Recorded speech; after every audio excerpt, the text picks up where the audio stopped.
Hello, everyone, and welcome back to the latest episode of JKL Media. We're talking 12 Monkeys, and this time we're only doing 2 episodes, and I think that was a wise decision based on what happens in these 2 episodes. We're finishing off the first season, Arms of Mine, and then we're going to the first episode of season 2, which is Year of the Monkey.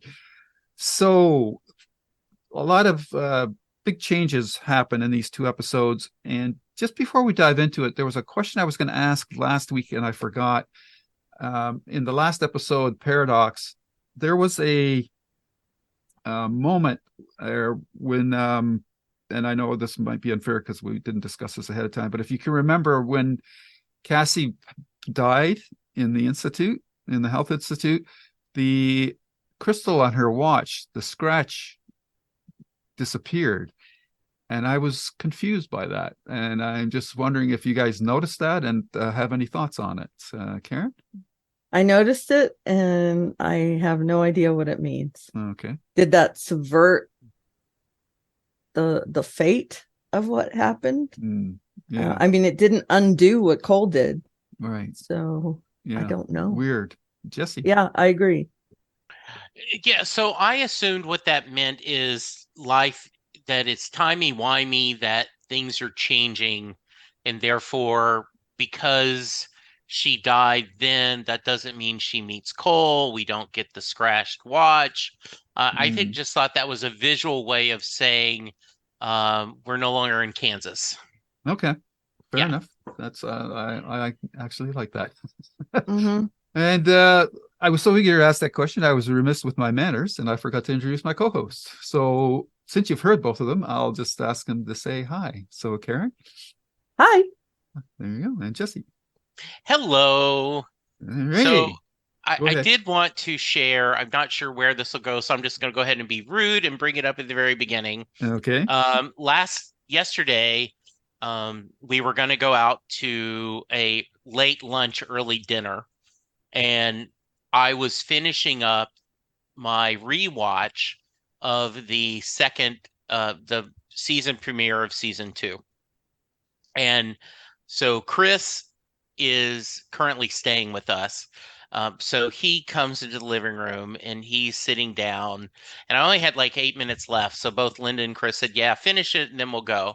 So they're sitting there not knowing anything that's going on. So I pause it and I go, Chris, you're much younger than I am. Is this a good look?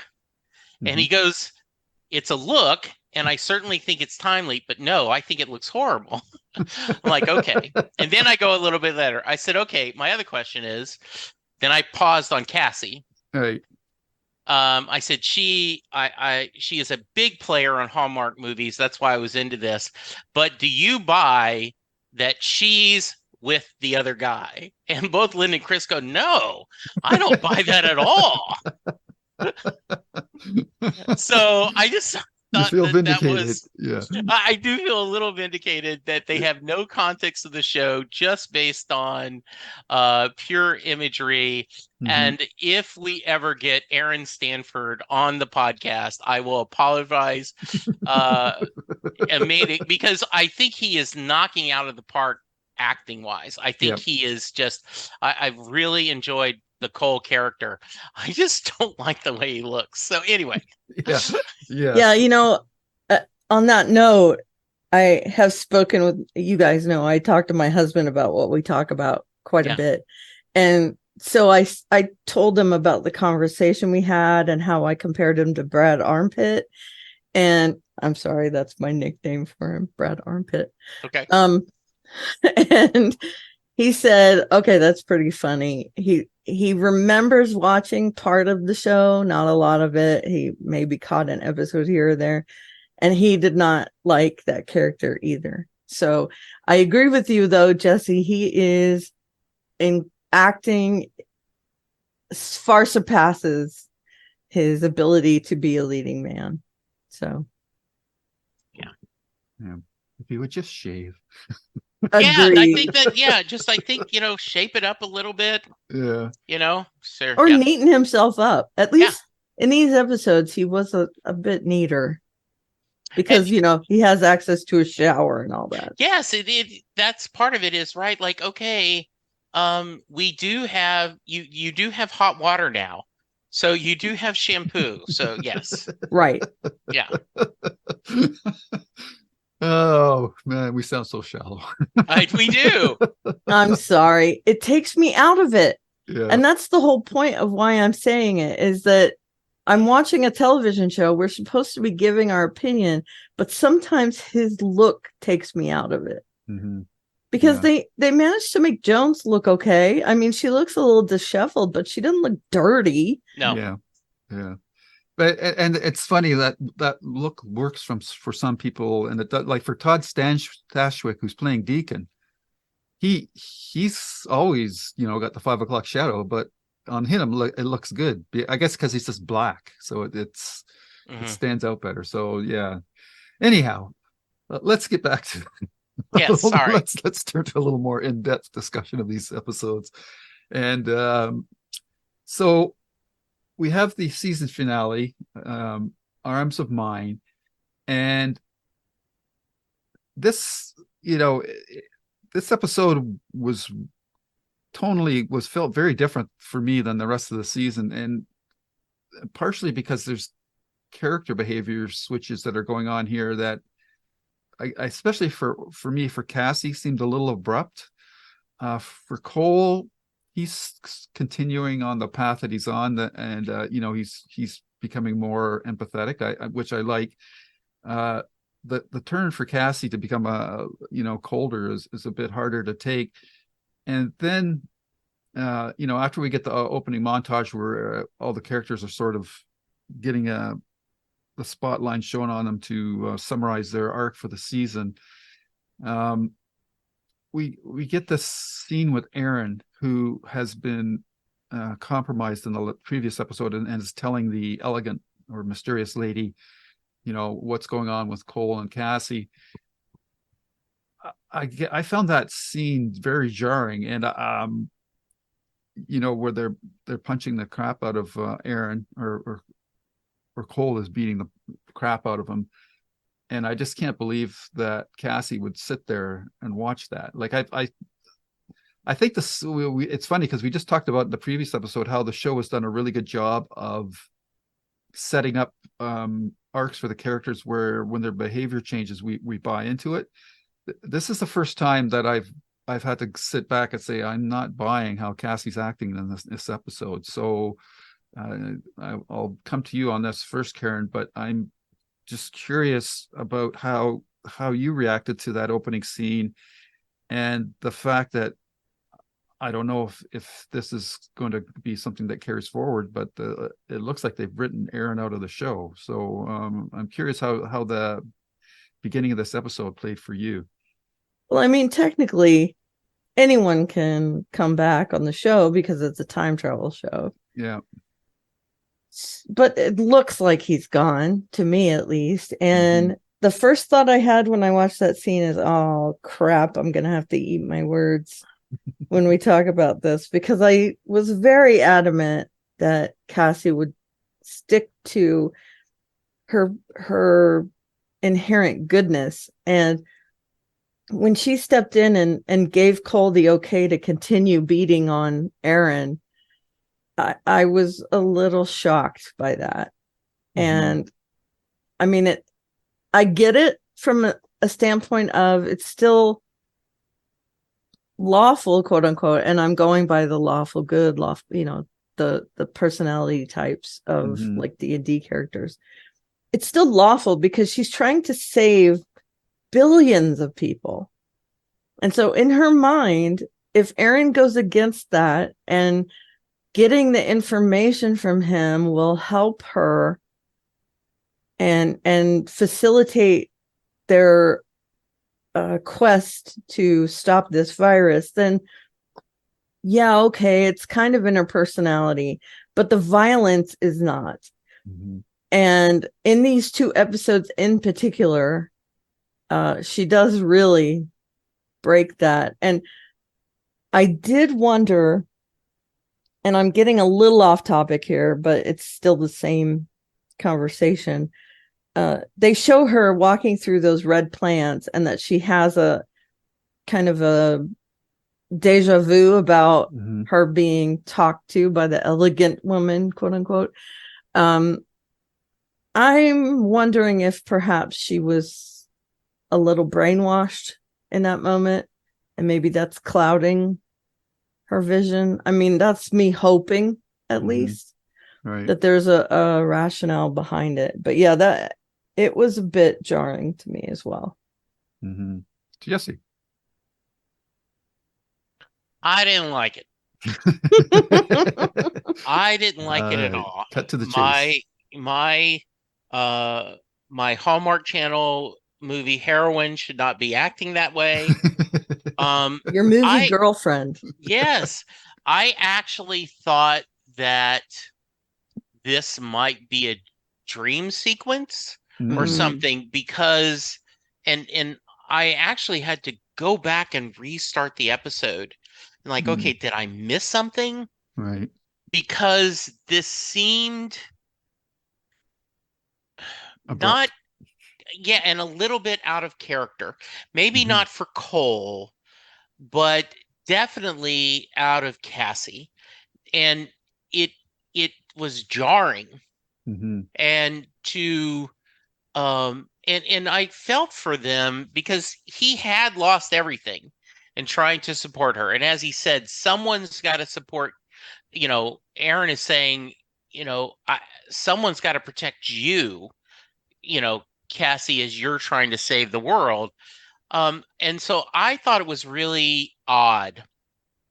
And I was very surprised when you see she knows what's going on and isn't trying to think of a different way, isn't trying to find another. And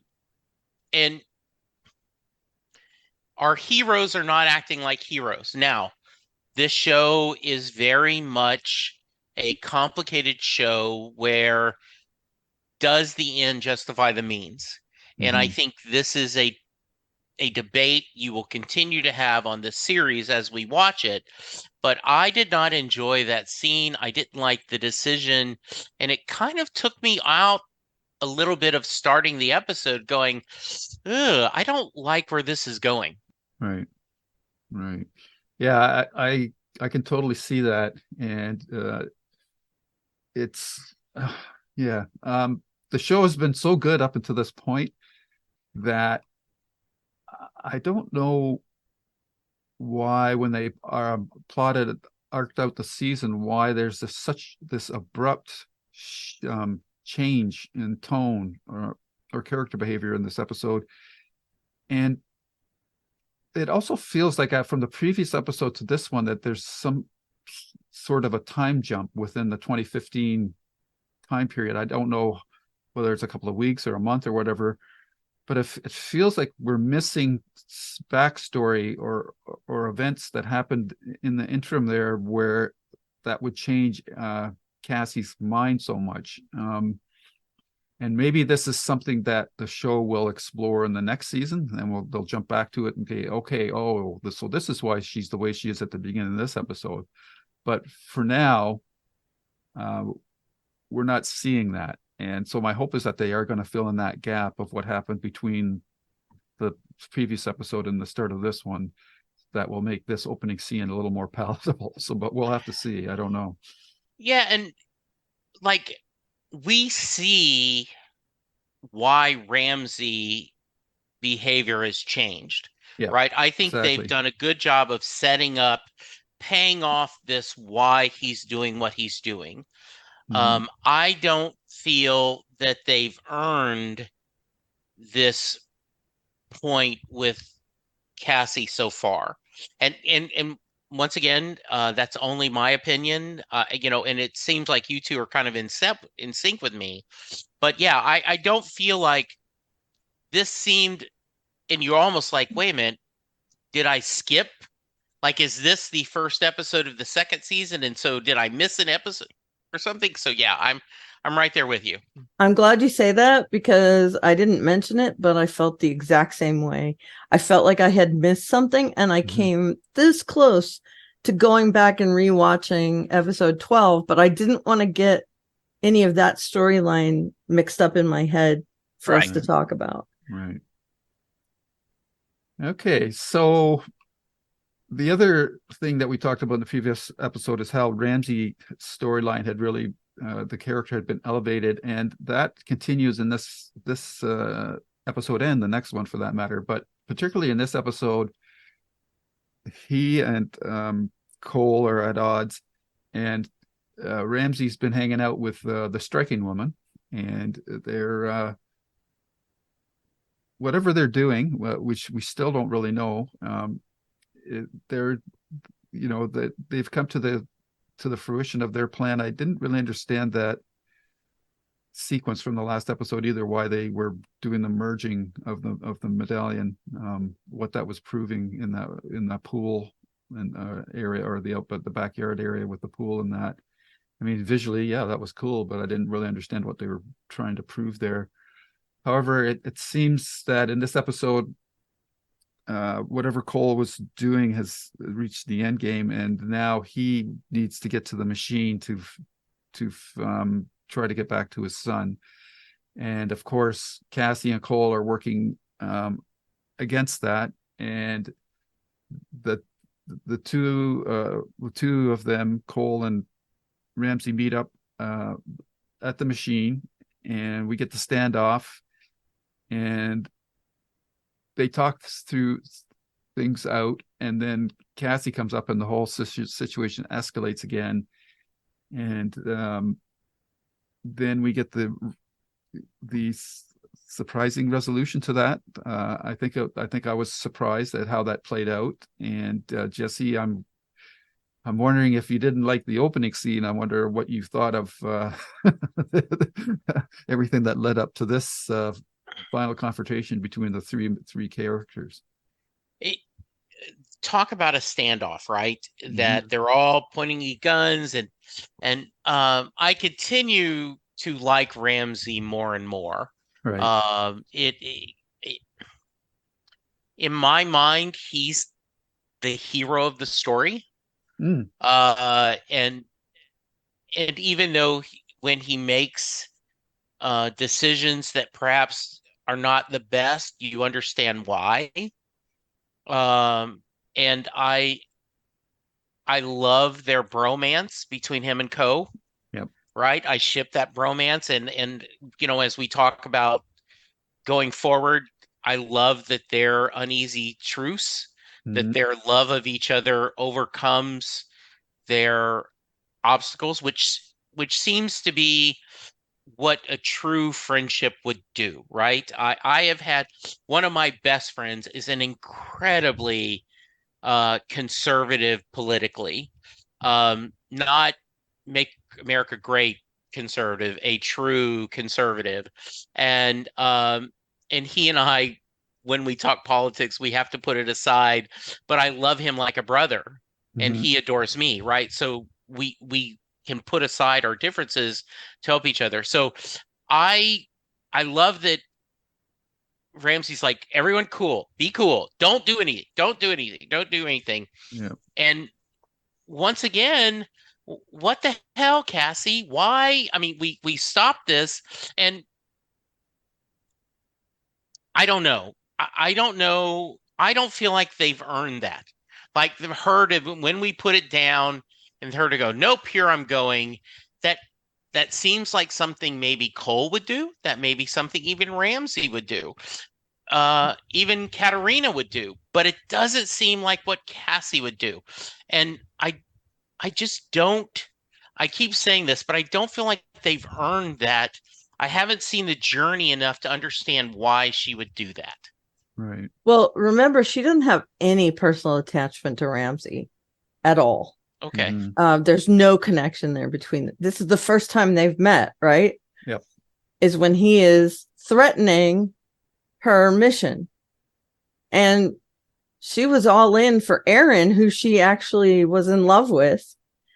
So, I mean, if they're going to that path, it made sense. That, she realizes, taking his life or hurting him or whatever will stop this whole thing from happening. And if it will stop it, then she does what she has to do. And I'm not saying that's in character. I'm still weirded out by how quickly she turned into this person. But within these episodes, it's been her MO, is that she's becoming more of a BAMF. And that is a badass MFer. Well, and I think when you look at it that way, that's fair. I just don't understand how we got from point A to point Z. But yes, if you look at it under this new Cassie, that makes a little more sense, right? Okay, Right. yeah, But the turnaround with Aaron was just out of left field. So yeah, that behavior overall is crazy to me. But if you take it with the grain of salt that is her being okay with Aaron dying, or somewhat okay, she does have a bit of remorse leaving him for dead in that fire. But with her being somewhat okay with them leaving him to die, it makes a little more sense that she's okay to kill Ramsay, because she knows Cole won't do it. Because Cole and he are brothers, essentially. And at that point, when she realizes Cole's not going to do anything about it, she feels like she has to take action. And I do like how they subverted that on both counts as well, where Cole decides, okay, I'm going to send you to the future and Jones can save your life. And in this timeline, since I can't go to the future anymore, I'm going to save Ramsay. And I think that shows it's giving us that insight into the Cole character, where we see that how loyal he is to people and how he still has this innate goodness in him. And it happens later on with Jennifer as well, even though he doesn't have that same relationship with Jennifer, he still hesitates. Right. Yeah. So interesting stuff here. And I'm hoping that based on all our reactions to this episode, that there's going to be a follow-up episode that covers this time period between the 12th and 13th episode to clarify the shift in Cassie's behavior. The only other that I think, Karen, you were making this point as well, is that Cassie has lost everything, and now with Aaron gone too, and the fact that he betrayed her in the process, she's just really in a bad place when they're getting to disillusioned. Yeah, she's very disillusioned at this point. So that could factor into it a little bit, but it's still hard to take as because of her, her morals and her job as a, and her as a doctor, right? Her to save lives. To save lives. Right. It's still hard to take. And they even bring up do no harm. Yeah. In these episodes and they say do no harm doesn't exist anymore. And maybe I misunderstood it. And I'll come back to you on this, Karen, but my understanding was in the earlier episodes that Cole was the only one that could withstand the injections that he was taking that allowed him to travel back in time. And now we've already had it this first season. We've had Cole, Ramsay, and Cassie all doing the splinter. So maybe I misunderstood the first episodes, and maybe it was just the development of the of the injections were what the other people didn't survive, or that that Katrina needed in order to perfect it before she was able to use it on Cole successfully. But that seems to be where we are at now, because that as long as you get the injection you can sort of survive. So I'm not really sure when he said, I'll send her to the future, they'll save her there. I was going, but do they have any medicine in the future? Like, I didn't really understand that, but apparently they did. Well, she's a doctor. Yeah. Well, Jones is a doctor. Physicist, right? So but that's what I mean. Yeah. So that was he was more equipped suspect for me as well. But I agree. I think that they chose Cole more for the fact that he was mentioned in Cassie's message. Right. However, they did imply that it took a special thing, a special, even if it's for anyone, but you have to go through a series of injections and you Yeah. have to have a tracker and all this Yeah. put in you. And now all of a sudden, it's as long as you get one injection, you can Yeah. time travel. Yeah. So Agreed.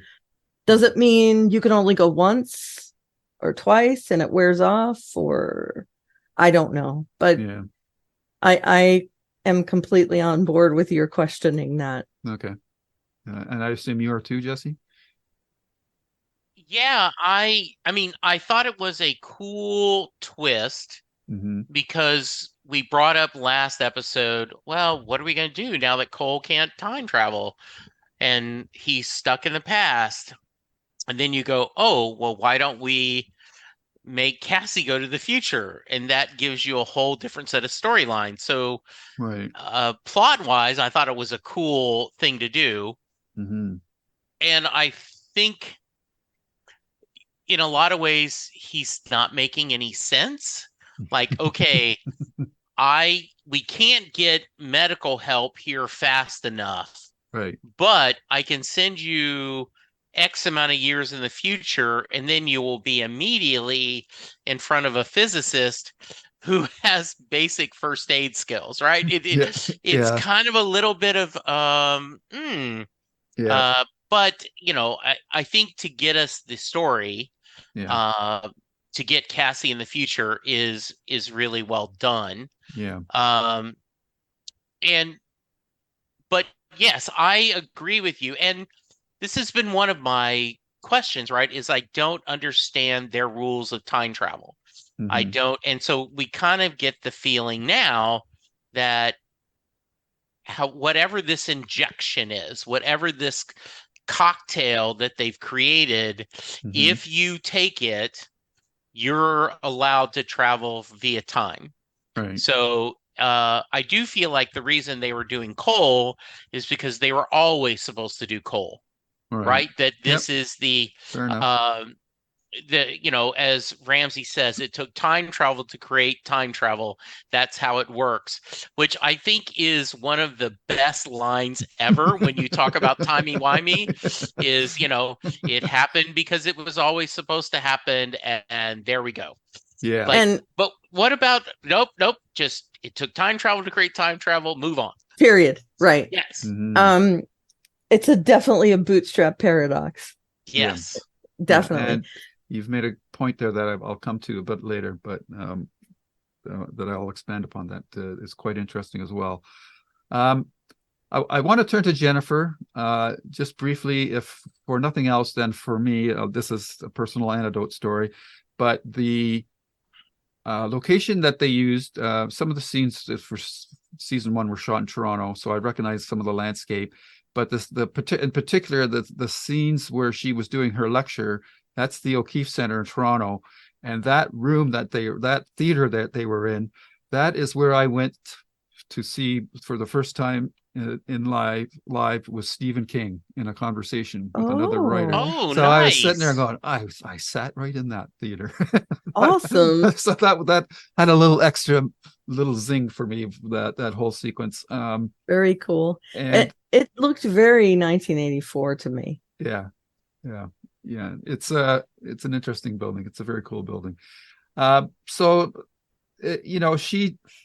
Jennifer's still kind of doing her thing. She's the wild, where if Ramsey's the straight anchor of the show, Jennifer's the wild card. She's the jester. She's doing some pretty crazy stuff, especially in the first episode of season 2.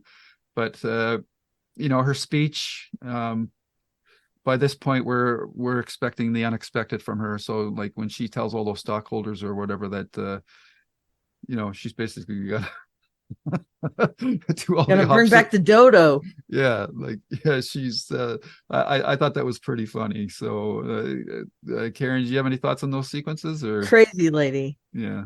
I love Emily Hampshire, as you guys know. Yeah. From Schitt's Creek, and this is such a different role for her. I mean, she was almost kind of a Daria, if you know the cartoon Daria. In Schitt's Creek, she was very straight. Mhm. very almost gothic, Okay. kind of character. And in this, she is well over the top. Yeah. And it's cool to see her in a completely different role. And boy, is she nutso. Mhm. She does a great job with this character. And I love how every time she sees Cole, she lights up, Yeah. oh, it's otter eyes. And her character is so consistent. Mhm. You see her almost be normal, and you're thinking, okay, she's giving this speech to the shareholders. She seems pretty normal. And then she starts going off on the dodos and the monkeys and all this other stuff. And they turn away from her. They're like, okay, she's crazy. Um, I appreciated that. And the fact that she comes back and says to Cassie, yes, I'm going to bring back the dodo, but I knew what was going to happen. I knew what I was saying and how they were going to react.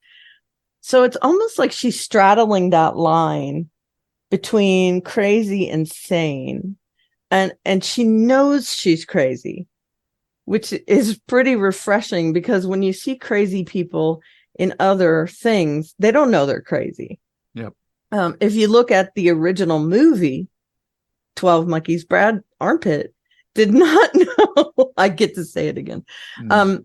He didn't know that he was crazy. He Right. honestly didn't. And she definitely does, which I like very much. And man, her character is super entertaining to watch. Mm. Cool. Jesse. Yeah, I love her. And once again, Chris is watching, I guess, a little bit of the scene where they're doing the speed dating, which we're Yep. kind of jumping ahead, Oh right? my goodness. Yeah. And Chris is like, man, she may be hot, but she's crazy. Mhm. He thought that was hilarious. Yeah. I yeah, I have been at these kind of conferences where it's a user conference or Mm. a Same. kickoff meeting, and Yeah. you're in those big meetings, and yeah, I'm thinking of the American president line where Michael Douglas says, "Be careful, we're going to end up in an Amway meeting," right? Mhm. And her to, the photoshopping of her father in all these Oh, that wonderful was so funny. scenes, and then a family man, and it's all BS. Yeah. And when she says he was a um whatever the name of the company is, I can't remember, a Markham man. And they're all Markers. like, yeah. And she's like, oh, and then she's just making them insane. I love her. Linda has seen all of Schitt's Creek. I have not taken the time to see it. And when she did not recognize her at first, but then she went, "Oh my goodness, that's not her whatsoever." Right. So yeah, to Yeah, it's echo what you're completely saying, yeah. opposite. Stevie is Um, and so straight. I I don't, because she's crazy, I buy into or she's insane. I have to do what I have to do. I have to do what I'm preordained to do. And I'm counting on you, Cole, to stop me from doing, because I don't want to do this. And I love the discussion of Cole, like, I don't have to shoot you. You could just not do it. But in her mind, no, I'm preordained to do this. And unless a body at rest stays at rest, the body in motion stays at motion. Right. I have to be at motion. I have to do this unless something stops me, is just a wonderful kind of dynamic. And the character, like when she talked about, ooh, I was way off my meds when I was talking about that. So she has shades of lunacy and then clarity that I would think as an actor, she just must adore this role, Well, because you just yeah, get to for play sure. so many palettes of emotions. Yeah. Yeah, for Can I sure. ask you guys a question real quick? Always. What did you think is the thing that stopped predestination? What was the thing that allowed the future to be changed? Because I couldn't figure it out. What was the one thing? Because we do see that things start changing in the future. Little things, like Cole is now not underground. He pops his head up. Also the same with Ramsey. He doesn't die in the whatever it's called, in the time machine room. So what was the one thing that started that whole deviation? Did you guys pick up on any one thing, or that was going to be the point I was going to come back to when Jesse I'm sorry. was talking about in order to have time travel, you have to have time travel. Time travel, right? Yeah.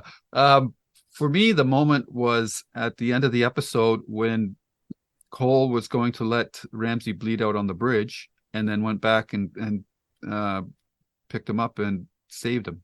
Because in season 2, episode 1, the striking lady says you were supposed to die on the bridge. Right. So that, to me, that's the moment that's changed things. And that moment came about because of Cole's relationship with Cassie, where he learned empathy. That's my read on it. I don't know if that's what you're after. Cole changed enough personality wise to alter the future. Right. Okay. That's cool. Yeah. I couldn't pinpoint what the exact, was it when they were torturing Aaron? Was it, I don't know what the turning point was in that. Mm-hmm. And I think that's a good supposition that it was because he picked up Ramsey and took him out of the room. Off the bridge. Yeah. I think that is, if not the main reason, one of the main reasons. I think that time travel can be murky. And one of the things that they're playing with is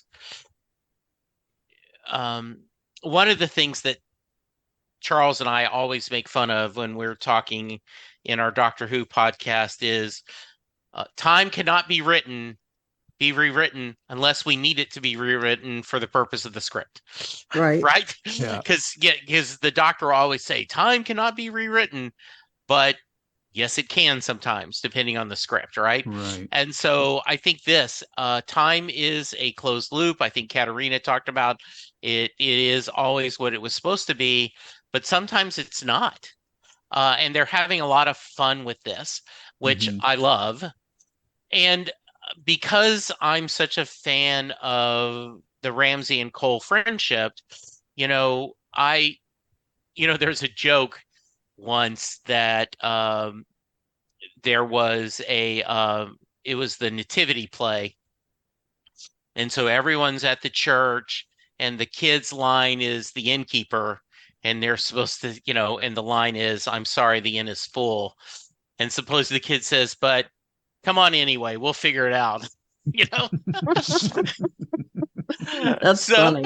So yeah. I think that Cole's like, we're gonna figure it out anyway, and I love that about him. Right. Yeah, because from that point forward, they do several things that deviate from fate, quote unquote. Right. Jones didn't know that Cassie was going to be sent to the future, right? Because she was surprised by that. And they kept trying to kill Ramsey in order to make sure the future happened. Yeah. And the 12, they were sure that they were going to be able to all go. Yep. And they weren't. So I thought it was interesting that there must have been some kind of a point where they could change it. And now everyone is surprised. Right. Yeah. So, and I need to correct myself. You were correct, Aaron.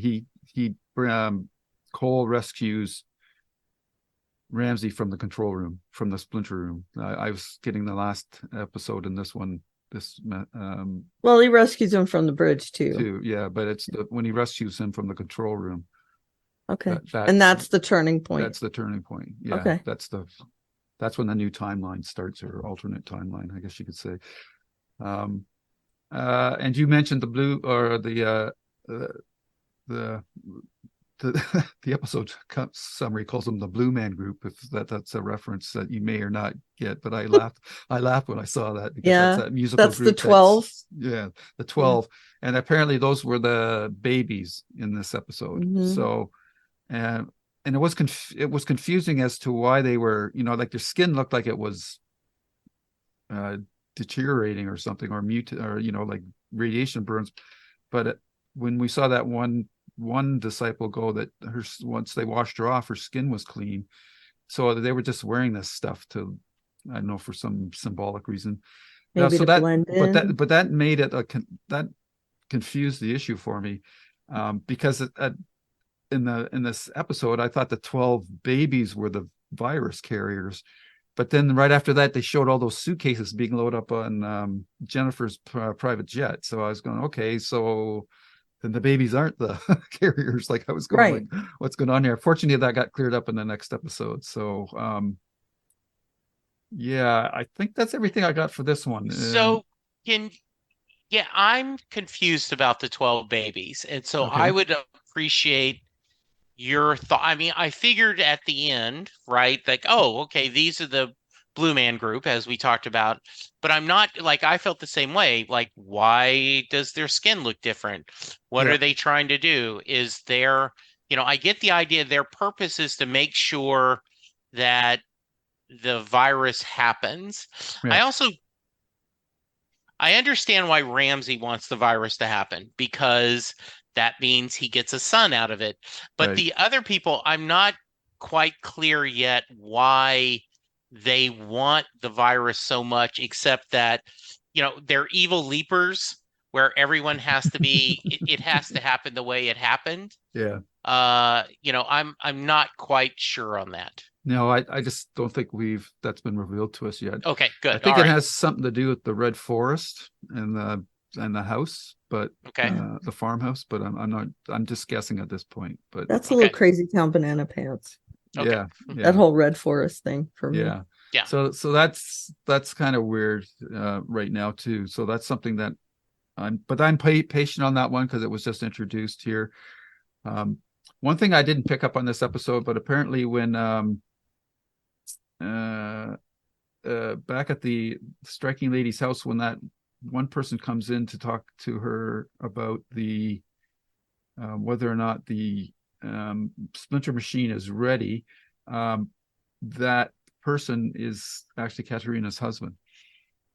Really? Which I never caught. I'm just reading it from the episode Oh, summary. right, So, right. Yeah. So, Yeah, he helped her with the time machine thing. Yeah. Yeah. So that's something to note, but I don't know if that character is going to come forward in future episodes as well. I think they But, called him Jones at one point, and I Yeah. got that yeah, inference. in the episode summary they call him Man Jones. Do they really? Yeah. Nail Jones? Man Jones. Yeah. Weird.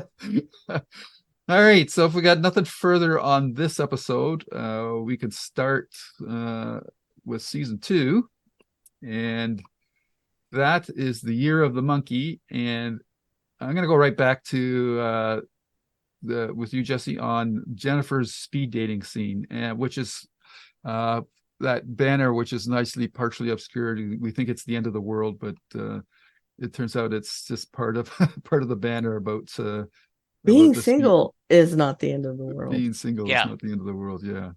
And that scene, and the actor that she's playing against, he looks familiar too. I think I've seen him in other things. But the whole that whole sequence was just fantastic with her, and then she pulls out the gun. I just thought that was great. Yeah, I was thinking of How I Met Your Mother. There was an episode where Barney talked about the scale of hotness and crazy, and so I thought that was I thought of that scene. The actor who played the dating guy, I'm looking him up.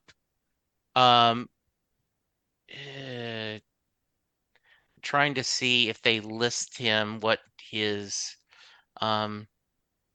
Is he Rodell? No, maybe Dale. yeah. Brian Quinn. Brian Quinn. Yes, it's Brian Quinn. Yeah. Impractical Jokers is where Chris knows him from. Okay. All right. Yeah. Yes, And which he said makes him, Chris, like I like him even more now because of that. Oh, I is he have- one of the four main guys? Yeah.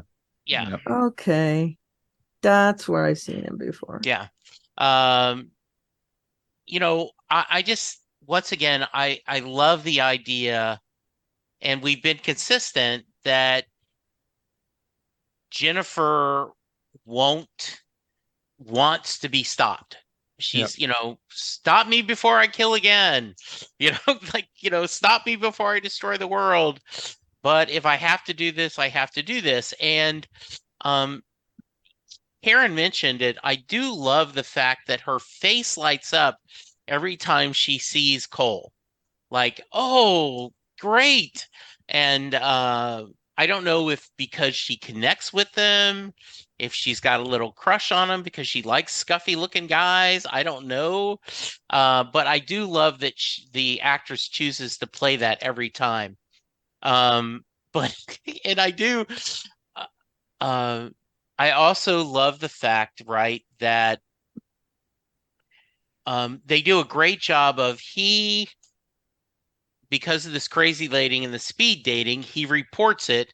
And then in the future, they have that report, right? Mhm. Yeah. Which is a little bit of the Bill and Ted's Excellent Adventure, Yeah. right? Yeah. Like, oh, okay, let's go back and pass so that we'll have what we have in here. Oh, okay, I've opened the drawer and here it is. Right. So a little bit of neatness, but I thought Yeah. it was really fun. Yeah. Yeah, for sure. Can I say that guy, Yeah. Brian Quinn, he's been in quite a few things. He's in a lot of Kevin Smith stuff.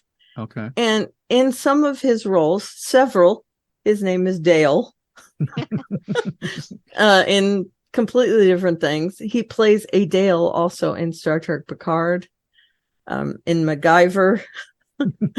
So he's been in a lot of different things as Dale, apparently. But yeah, I wonder if interesting. that's his a shtick that that he always plays a guy named Dale. that always now then because of that they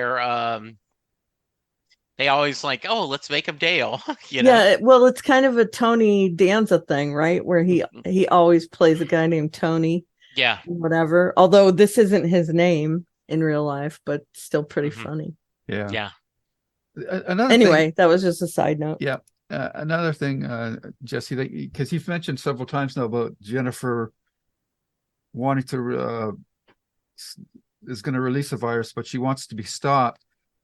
I don't remember when it was established that Jennifer, or has it ever been established that Jennifer is the one that released the virus? It's, to my mindset, the previous episodes, she was doing her best to, if not prevent it, but just get away from the whole virus thing. So I'm a little confused about why now she's the one that's got the virus. I mean, you could just notch it up to the fact that she's crazy, so therefore she's going to, do the unexpected. But am I reading it wrong that the vibe or the way I read it, her character was that she was actively avoiding or trying to stop the virus? Remember that up until the last couple of episodes, they didn't know how it was released. Right.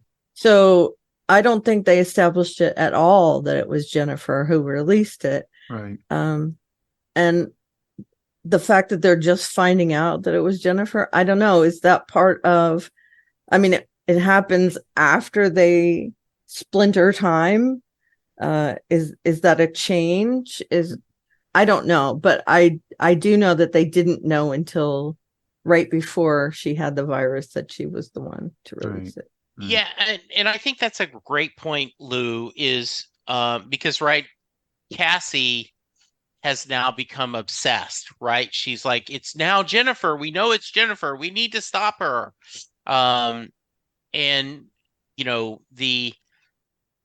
for what it is, we'll quit beating the the drum of where did this come from, but stopping the virus has become Cassie's white whale.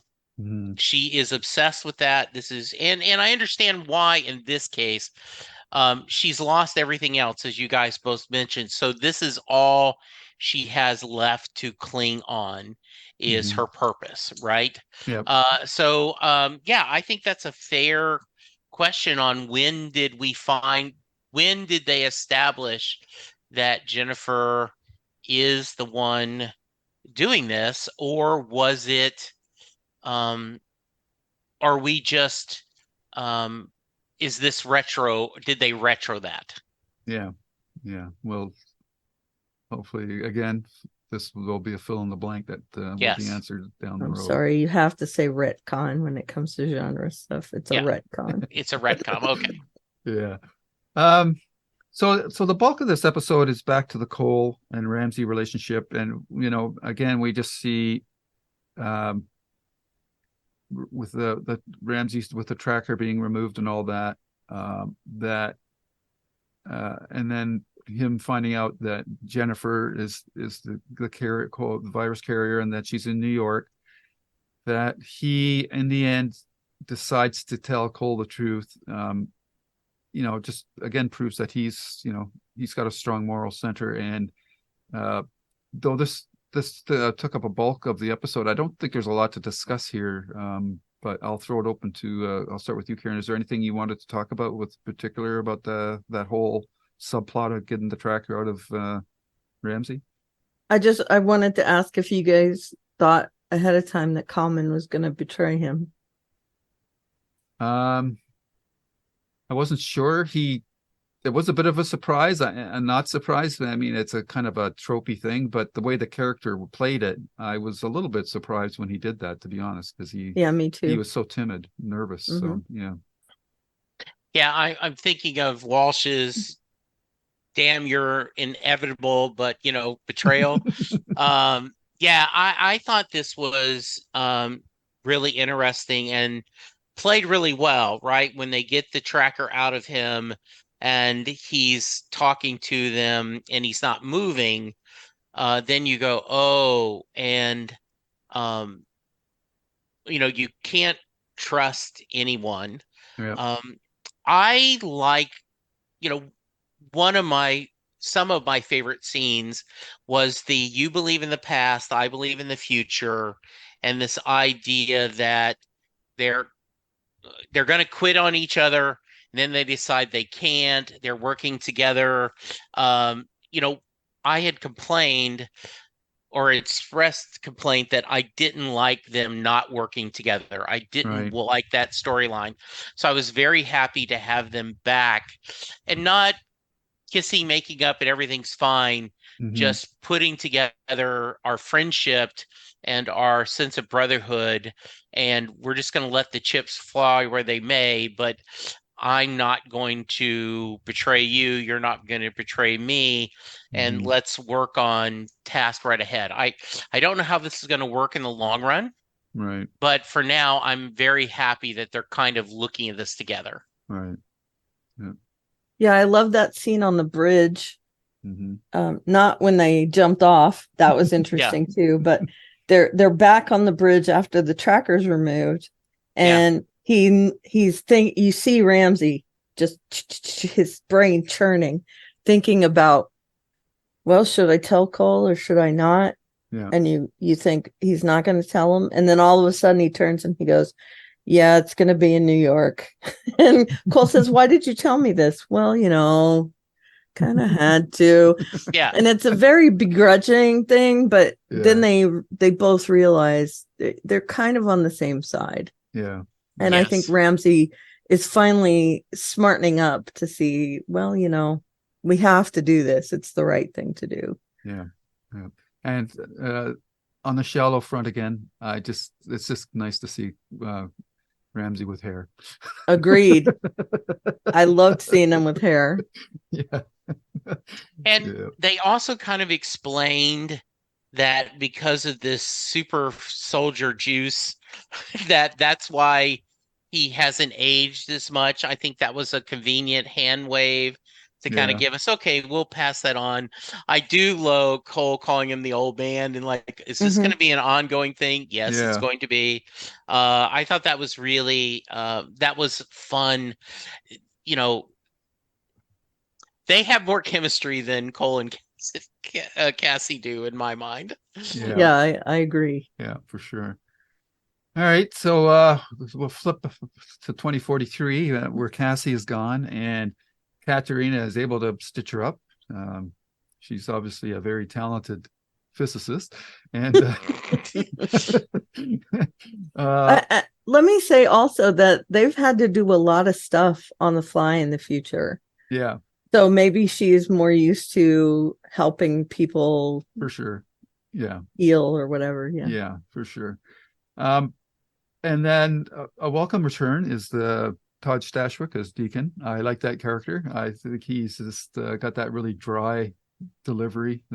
He's almost like the Bob Newhart of the of the series. I just An like almost unlikable Bob Newhart.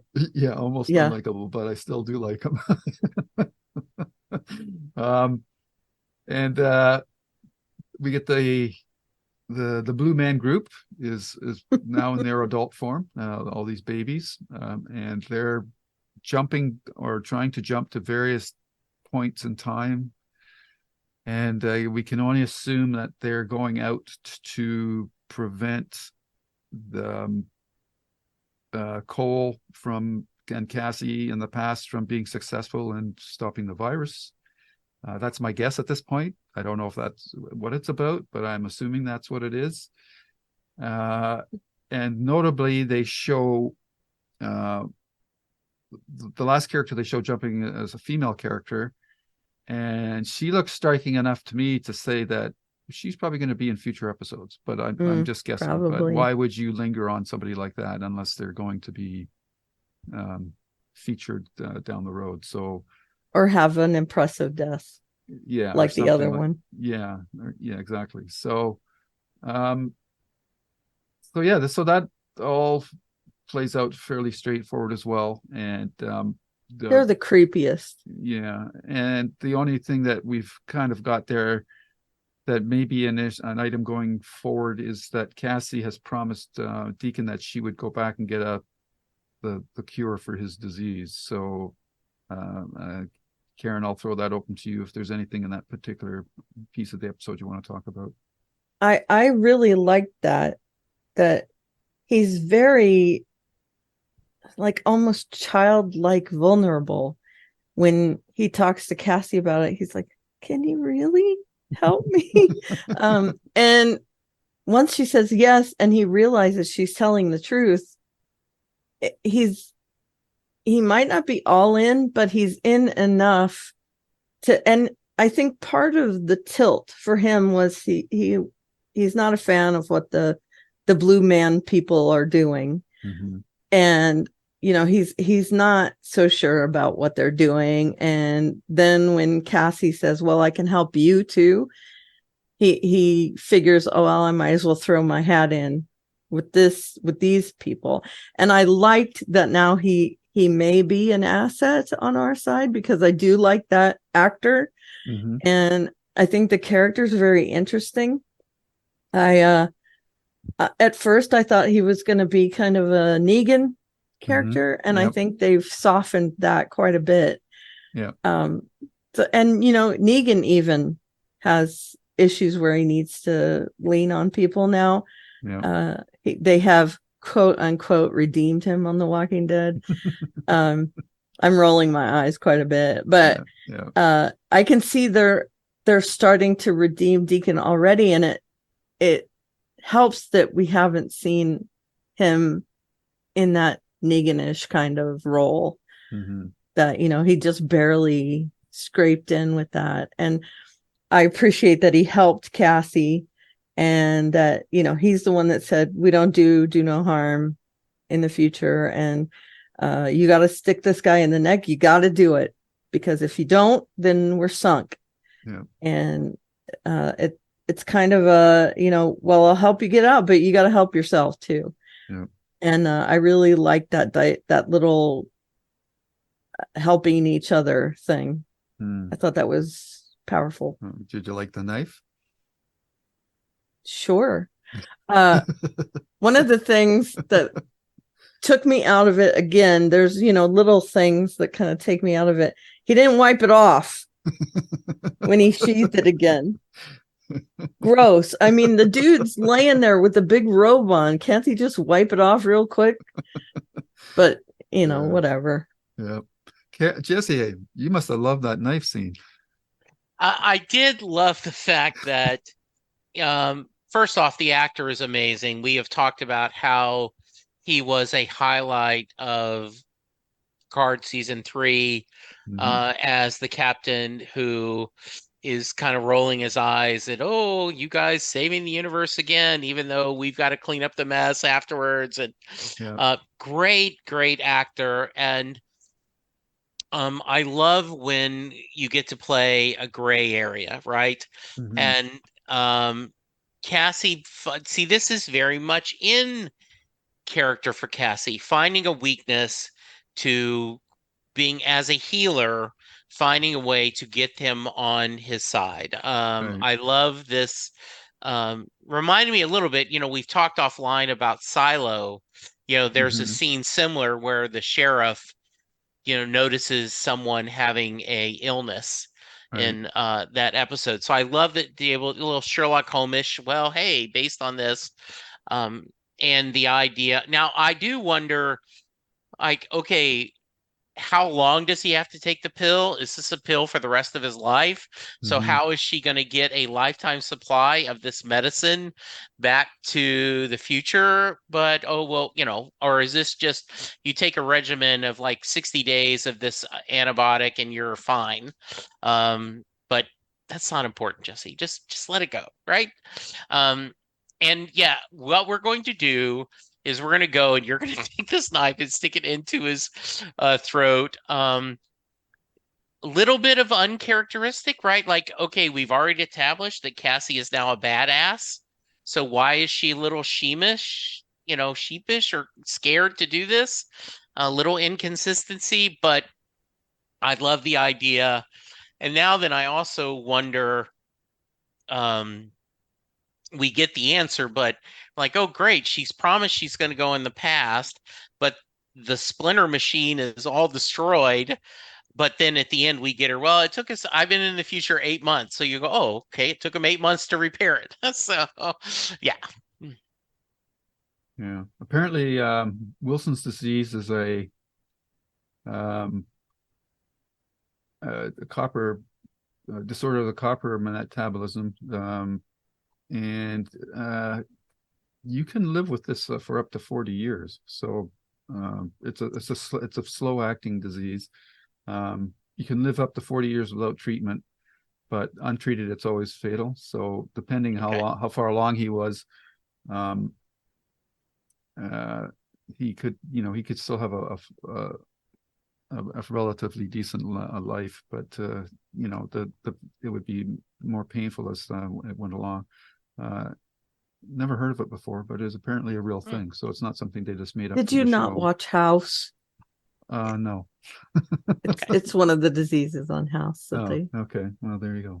diagnose a few Yeah. times. Okay, Well, so originally jaundice, I was thought she was going to say, "Hey, you need to drink more. You need to eat more citrus. Let's get some Mhm. orange and get some yeah, oranges." yeah, Scurvy. Yeah, Yeah. scurvy. Yeah. scurvy, yeah. So uh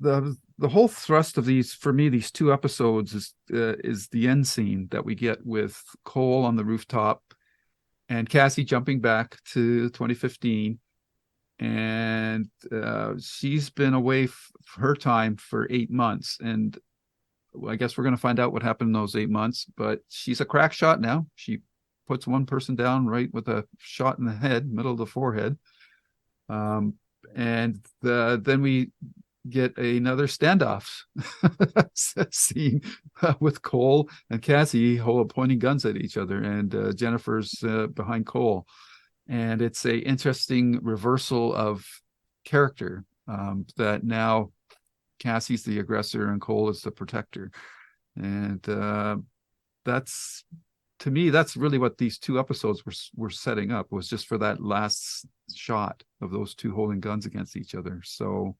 and a change in demeanor in Cassie is quite apparent. She's quite a bit colder in this episode's or scene. So Jesse, your thoughts on how the episode ended? Well, it made me want to go immediately to the next episode, which is what you want in a episode, at the ending of an episode. I also think 8 months in the dystopian future would change someone. Hmm. So I do like that idea. Yep. And where it hasn't been 8 months, where we don't know how long. It's been a while for Cole too, right? Because they've been Yep. chasing Yep. after the armies of the 12 monkeys. So yeah, I'm excited to see where the show is go. And I went back and Googled a review of season 2, episode 1, and Entertainment Weekly said that they thought that this first episode did a great job of kind of resetting the premise, giving Mhm. you kind of an overview of what happened in the first season, Yeah. but getting you where it was a good jump on point for season 2. Mm. And I agree with that statement. Okay. So yeah, I'm still in. I think this has been a great choice of a show to talk about. And I'm looking forward to see what comes next. Mhm. Sure. Yeah. Samesies. Yeah. Yeah, I whenever you say standoff, it reminds me of this quest in World of Warcraft, and it's in Shadowlands, which is the expansion that made me quit playing Warcraft. But one of the quests I love is when you help these people, 3 people, in a kind of thing that they all are doing together, and then you go to find them down in a crypt, and they're in a Mexican standoff. They all have guns pointed on each other, and you stand there and you tell them, no, don't do it, and they end up all shooting each other. And so every time I see that on here, and when you say standoff, I feel like they're all going to shoot each other for some reason. And it ends up that they do mostly all shoot each other, but they don't all die, which is an interesting twist in that kind of thing. Because Mexican standoffs are usually fatal to everyone. I mean, that's Right. kind of the point of Yep. them. So I love that. And I do like that it's kind of a reset, not a complete reset, but a realignment. I'd like to think that that they've made Cassie into this different kind of person, and that makes sense, like you said. Although she's not dirty when she comes back, like No, Cole she always isn't. is. Right, good She's very point. pretty. Her hair's all styled and everything. Mhm. So I mean, Cole could look better, but apparently he doesn't care. I do appreciate that we're left on a bit of a more of a cliffhanger than between the last episode of season 1 and the first episode of season 2, right? Where we Mhm. don't Yeah. know what Cole and Cassie are going to do with Jennifer and the virus at that point. So I think that's cool. And I also did want to continue watching. I had to physically stop myself from, I had to put down the remote Mm. Yes. Good. and stop watching it. So Very yeah. good. And we're going to do 4 this next time, right? That's right. Yep. So the only other thing that I'm going to mention is the last shot of Ramsey. Somebody knocked him out, punched him. Mhm. So it'll be interesting to find out who that person is. Is it the tall man or the pale man, or is it that girl that the blue group girl that jumped? We'll have to see. So that's And- where we're at. And I also like the fact, right, that Ramsey, like, I'm not the witness. What? Yes. Right. I'm not the witness. Who? Why are you calling me the witness? yeah, And so, do we know who the witness is yet? no, It sounds like Ramsey knows. Mm-hmm.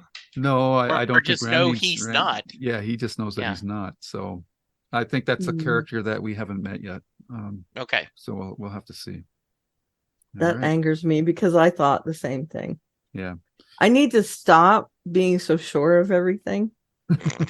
No, that's what Because I makes look great like an podcasting. idiot when it No, comes no, back.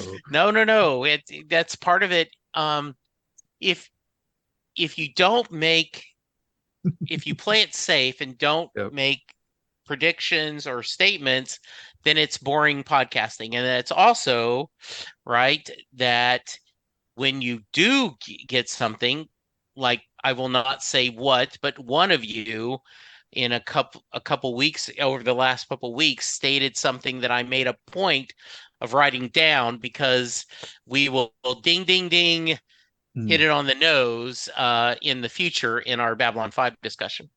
Right. Right. Interesting.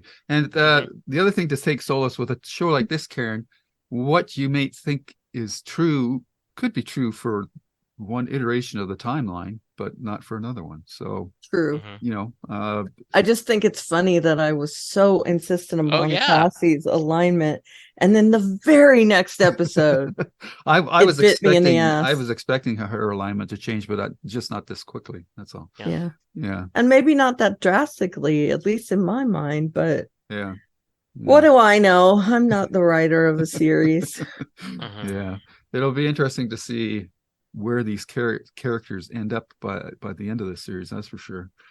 Mhm. I just hope they don't get into situations where, like, you know, that's a problem with these metaverse and time travel stories, is everything can get undone because you can Right. go back Yeah. and reset things. That's a huge cheat. Yeah, I don't want them to do that. I would. The only really rule that we've seen so far with time travel in this show is that you can't put two objects together Yeah. from different time The same periods. object, right? Yeah, the same object together from two different time periods. So whether that's going to be perverted or subverted in some way going forward will be interesting to see.